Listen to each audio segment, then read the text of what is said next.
Hello everyone, I am Reverend Gatlin Arthur Chance. My husband, Minister John Chance, and I are the pastors of the Holistic Transformation Ministries at Louisdor Land Settlement in Tobago. The Holistic Transformation Ministries is a Pentecostal church which operates under the umbrella of the Pentecostal Assemblies of the West Indies. I have been involved in education as a mainstream teacher and special education teacher for 35 years of my life. This program, Bridging the Gap, will be aired on the Tobago Inspirational Network every Saturday at 8 p.m. The program is expected to keep you at the edge of your seat. Join us as we apply the Word of God to deal with issues relating to early childhood and adolescence. Bridging the Gap, right here on TIN. A pleasant good evening to you wonderful viewers of the program Bridging the Gap. Again, as usual, it's a pleasure for me to be with you at this time and spending this time together as we talk about things that would cause the gap, the generational gap, to be bridged. We don't want a generation that doesn't know their God. We don't want a generation that doesn't want to be in our company. So we've got to find ways and means of bridging the gap. As we could see, we're living in times when we really need the younger ones to understand that God is indeed in charge. It does not matter what we are going through, God is in charge. And as I said on previous programs, we are the archers for our arrows, because the Bible tells us in Psalm that our children are like arrows in the hands of a mighty man. They are an heritage of the Lord, and we have to spend a lot of our time meeting the responsibility that God has given us to be good archers for our arrows. I pray that God will bless you throughout this season. I commit the program into His hands, and I know that He will have His way. Today, again, I have with me a handsome young man. His name is Rick Saint-Hilaire.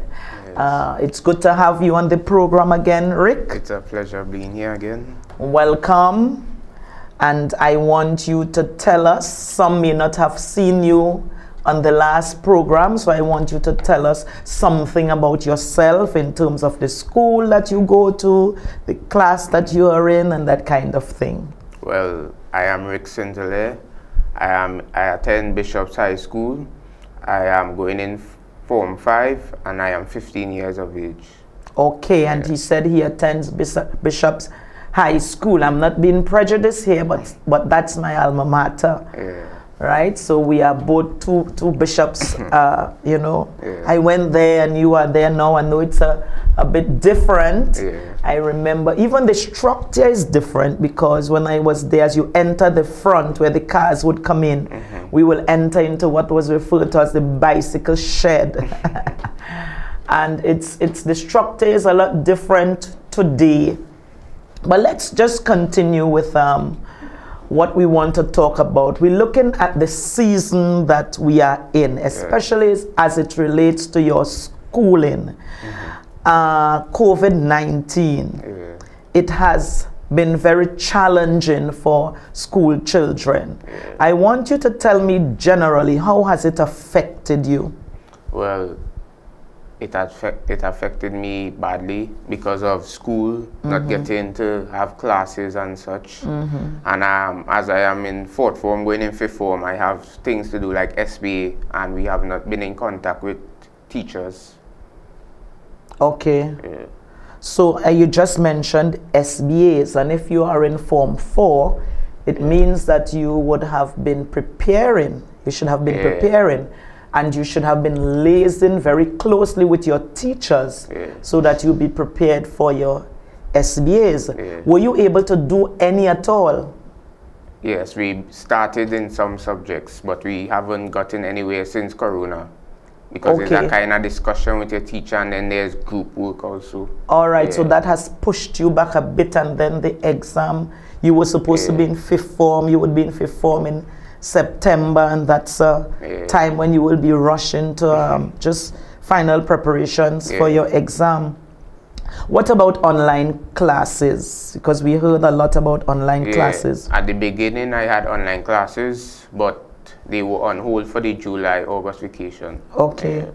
So were you able to get in any work for your SBA during those classes? For only like 1 or 2, but some teachers did not even keep classes. So All there was right, some, for whatever reasons, because it was difficult for them too, because difficult for you and difficult for yes, and then some of them would have had their children at home to deal with, you know, and it was just thrown upon us. But thank God for Jesus, because according to his word in Philippians 4 and verse 13, I can do all things through Christ who strengthens us. And one of the things that we need to understand, viewers, is that this is only a season, and seasons don't last forever.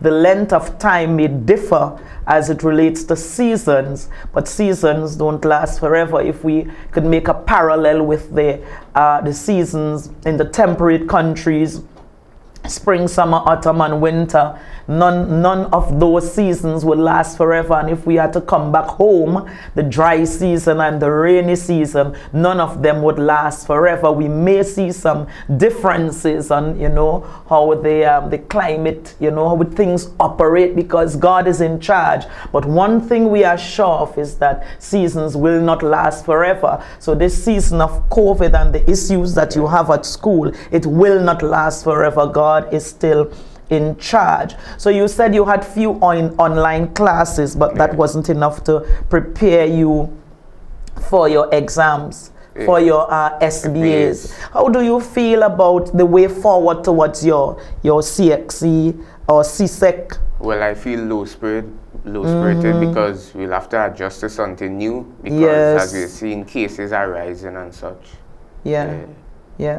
What about co-curricular activities? Are you involved in anything? I play basketball.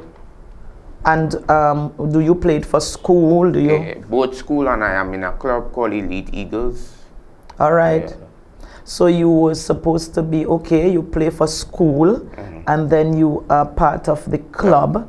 So COVID-19 and the restrictions that were placed on your movement, it means that you were unable to participate in any team sport. So how have you kept, you know? Well, I have a hoop and a basketball at home, so I do my own personal skills at home, train myself here.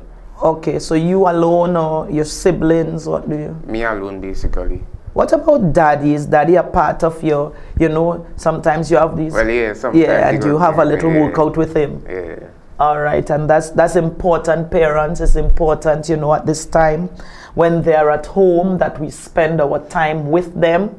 You know, we have the time now to socialize with our children. And, you know, Rick is fortunate to have his daddy, you know, that he could do a little, you know, that would be his team. You know, you and daddy, and if you have any other siblings, because you'll have to do it by yourselves, because you have to social distance. And you know, even as we talk, we look at the word that was coined, the term that was coined, social distancing. I'm thinking that it is not so much social distancing as it is physical distancing, because we are social beings. And even you as a young boy, you know, in Form 4, you would want to still socialize with your friends. How do you do that?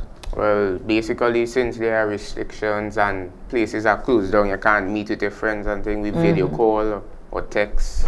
Okay, and you FaceTime, and how effective has that been? Well, not as effective as you know, a one-on-one conversation, but it works. What are some of the things that you would have done, you know, on FaceTime? On the FaceTime? Well, just talk, basically, that is all you could do. So you all don't play games and that kind of thing? Well, yeah, you could play, but still talk and things. Because at this time we have to find ways of filling the gap Yeah. You know, because you're not able to meet them physically again. Yeah. But you might be able to, like, okay, challenge them, you know, let's do some, you know, even on, well, you are more familiar with social media than I am. What are some of those that we could probably play games? You know, you could still do group work on Zoom. You could form your own, set up your own Zoom. You could do that, because you see, we have to find ways to beat what is happening. The devil is a liar. Right? Our lives have to continue. And if we're not able to do it physically, then we have the social media. So even, you know, young people, parents, and you could tell your friends, you know, let's form a group and let's do some studies on Zoom. Let's, you know, your topics that you may have to do in your various, your SBA. Good, you could form groups, man, and get on Zoom, and you have to beat the system. We wouldn't allow the system to beat us, you know. So you can call, you can form a group. Teachers must be, you know, willing to ask you, you know, to come together and do this, because you're good on the thing. You're better than us, you know. So just as you use it to lime and to some of them look at people's things on Instagram whole day, they're in front of that box and they're looking at it. We could use it for positive, you know, things as well, right? So those are some alternative methods of socialization. So you could meet with your friends, laugh with your friends, play games with your friends, so that you will not be bored, because we do not want this season to get the better of us. Okay, what do you think as it relates to the plans that were made for your schooling, and then we will go to outside of school? How do you think the government dealt with it? What are your views on that? Well, for it coming so fast, the government dealt with it okay for my part, but Tell me some more, man. Don't give me a short thing. Tell me some more. Well, with them using Zoom, and I think the government created their own website also for children in 4th and 5th form to get work done and things. So they did well there. Yeah, and I also saw some teachers online on the television. You know, and they were teaching certain topics on the television.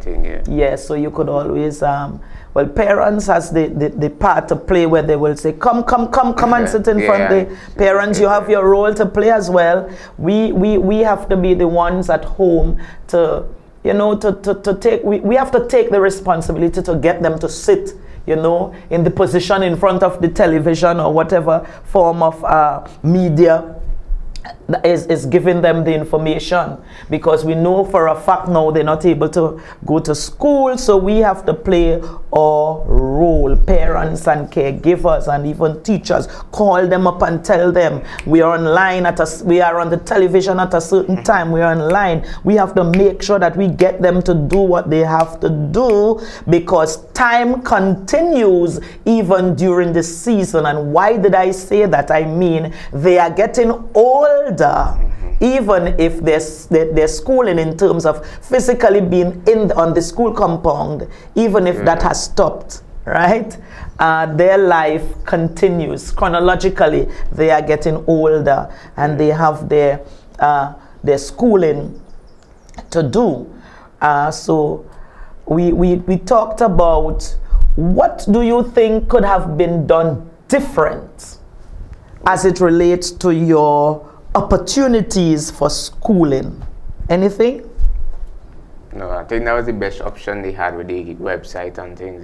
All right. So you think that the government did the best that they could have done at that time? Okay, I want to stick in a question here right now, because we just came out of an election. Do you think that that had anything to do with the results of the elections? Well, yeah, because they did well, as I said, so, you know, that would have played with some people's choice of government.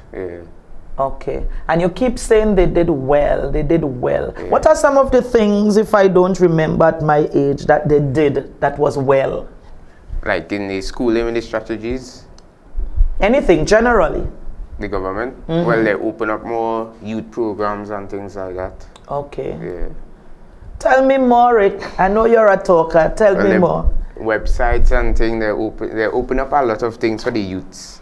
And they're helping with the youths and sporting a lot here. They're helping that. Yeah. What about the fact that they even provided funds and opportunities for children who are at home? Do you call it grub as well? Yeah. You eat school feeding? Sometimes. Right. Yeah. So they provided, I think they provided what they call it. School feeding. Yes. For children at home. Yes, they provided. Yeah. And that was commendable. Yeah. You know, and even parents who were unable to go out, some of them were able to get grants, and there were various. Yes. So perhaps, as you say, it may have affected the people's choice in terms of the government. Anyway, we don't want to go down that road. That's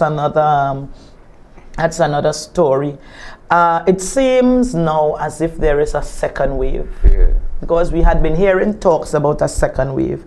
And this morning, I think I got a text. I'm not sure if it is true, but I heard that there are 7 cases in Tobago. That tells us that there is a second wave. Community spread. That is what we were afraid of, but God is still in charge.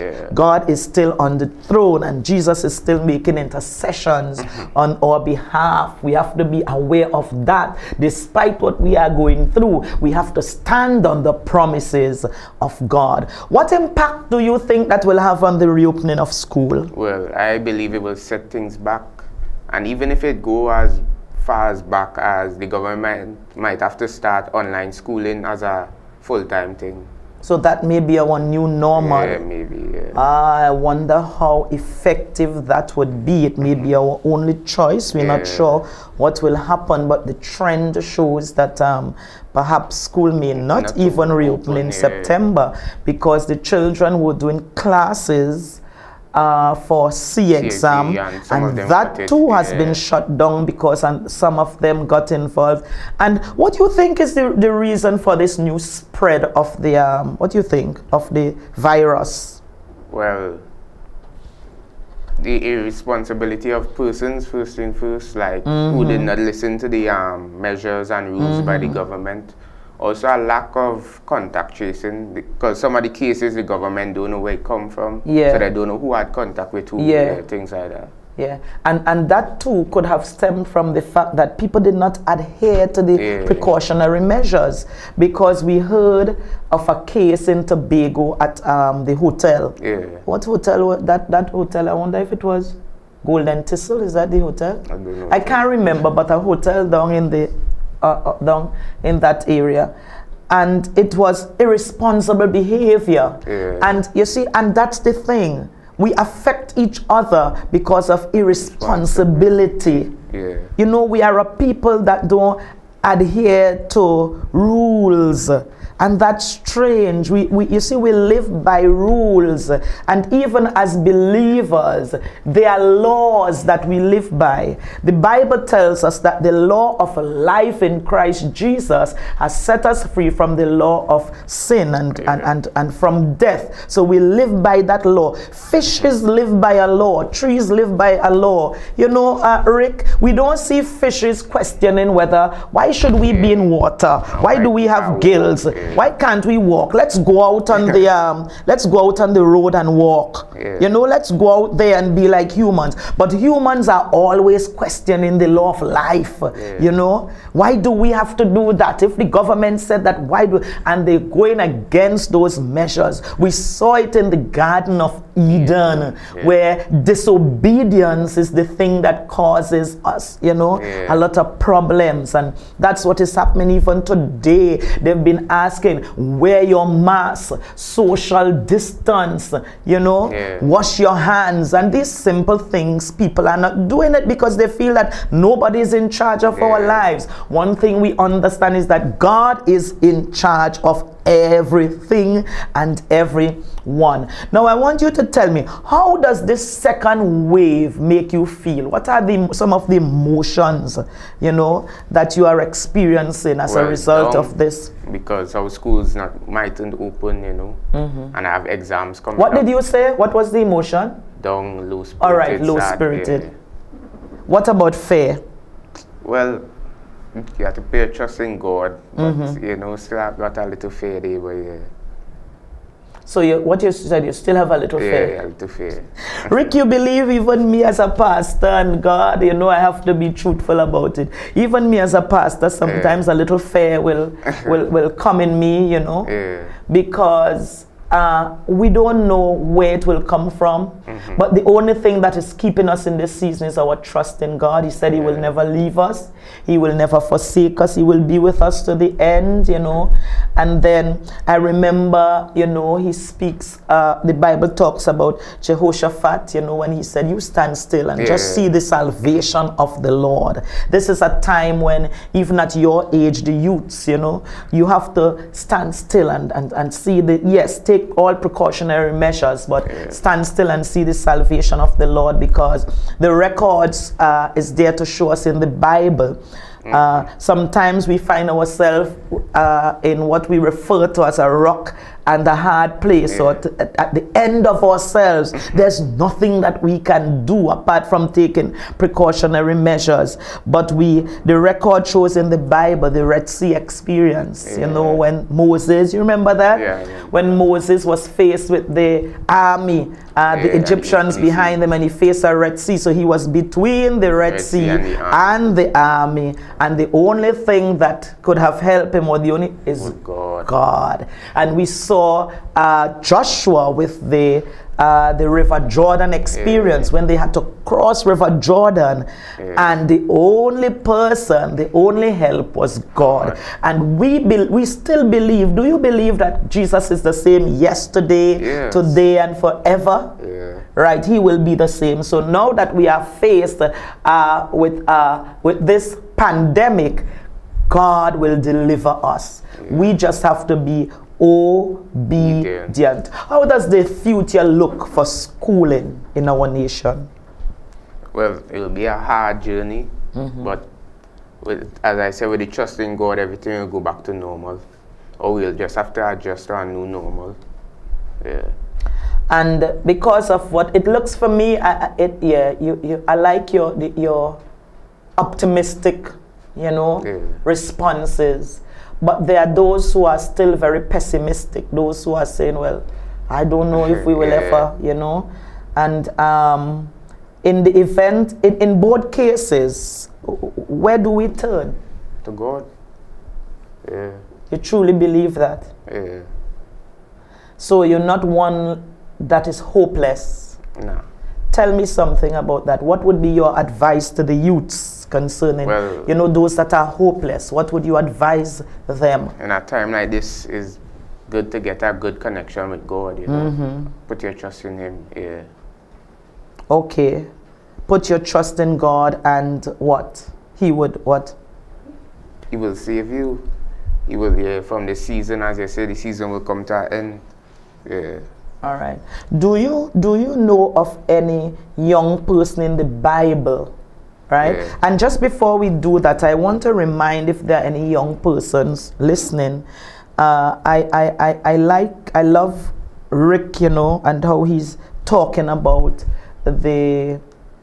his trust in God, and that we should put our trust in God, because the Bible tells us that we are to remember our Creator in the days of thy youth. And these are seasons sometimes when, you know, the Lord allows us to go through these seasons, because God could put an end to this if he feels like, but he's allowing us to go through it. And these are seasons when the youths, you know, the adolescents, and even the young adults, you know, they have to, and the very young ones as well, they have to remember that, you know, the wise Solomon says that we ought to remember our Creator in the days of our youth.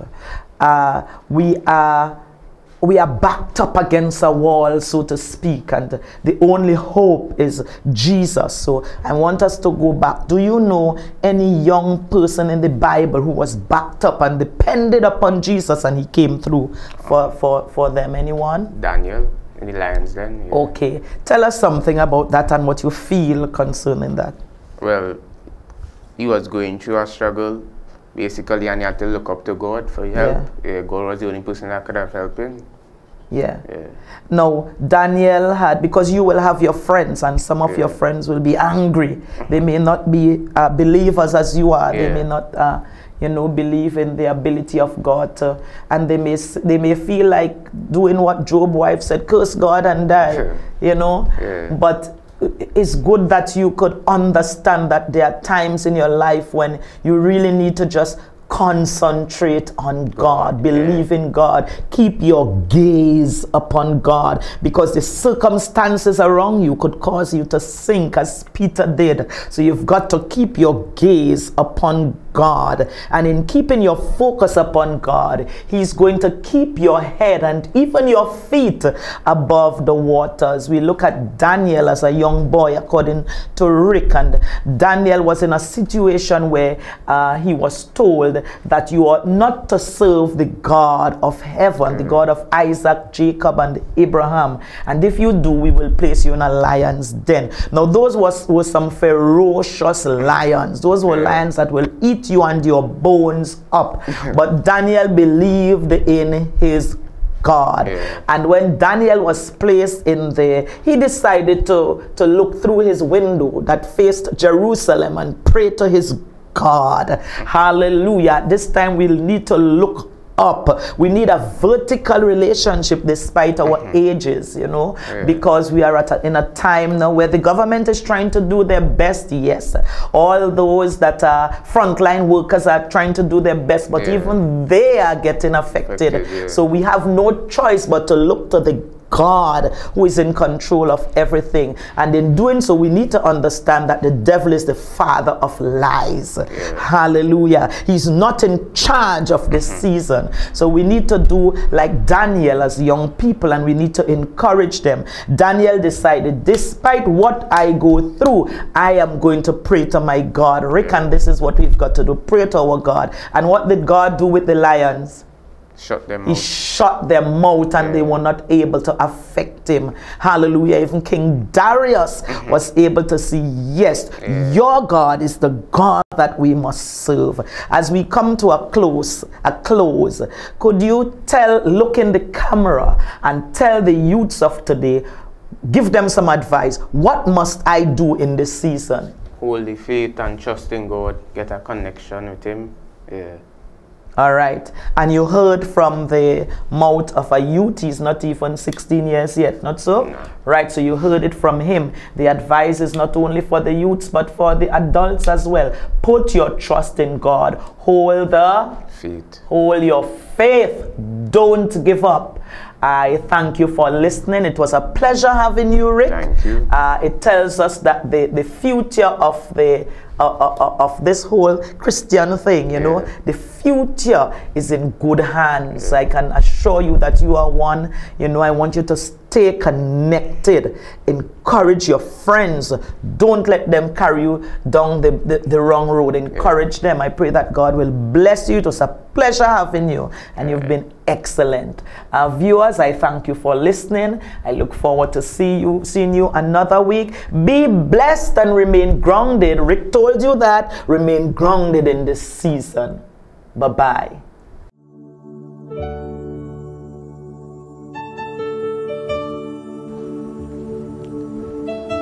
Hello everyone. I am Reverend Gatlin Arthur Chance.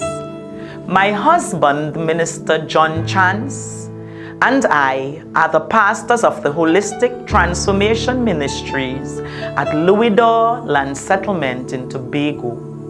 The Holistic Transformation Ministries is a Pentecostal church which operates under the umbrella of the Pentecostal Assemblies of the West Indies. I have been involved in education as a mainstream teacher and special education teacher for 35 years of my life. This program, Bridging the Gap, will be aired on the Tobago Inspirational Network every Saturday at 8 p.m. The program is expected to keep you at the edge of your seat. Join us as we apply the Word of God to deal with issues relating to early childhood and adolescence. Bridging the Gap, right here on TIN.